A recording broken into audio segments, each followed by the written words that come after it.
เหตุการณ์ตีเมืองไทยก็ไทยโซยอบส่งคืน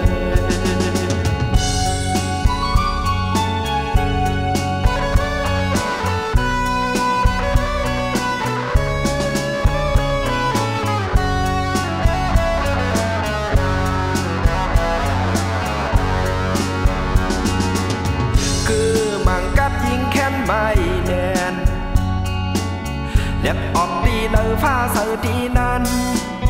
พองกลไตตุกตุกหยาบเหมือนหนังน้องห้ามโมเหมือนหนังคู่เจอปืนไปหยิบไปหยิบมาแม่น้ำคงลงจอยโดยมันลูในภาวะอ่อนใจ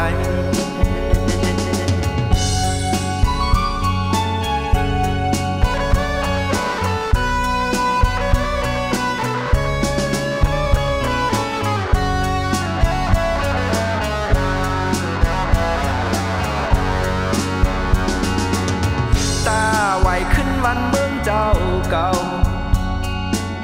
พ้องขิงการวันเมืองตึกยุงมุ่งหน้าตึกคัดเจอหน้านกจอกก็เป้แหลมคาจังงาก็เป้ดุมดุมเนเส้นเนตา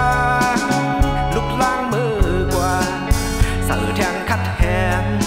ดิ้นขึ้นเยอะมา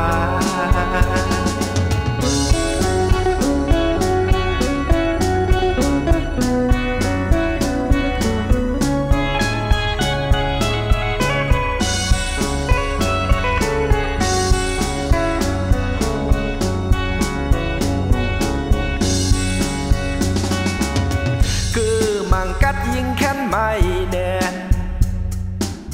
เล็บออกดีเลอผ้าเสือดีนั้นพองกลไตตุกตุกหยาบ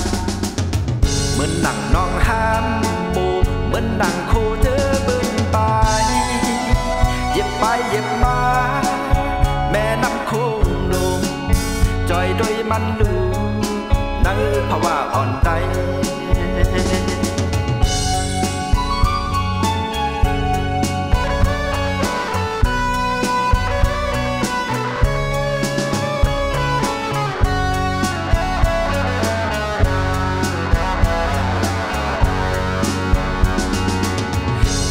ไหวขึ้นวันเมืองเจ้าเก่า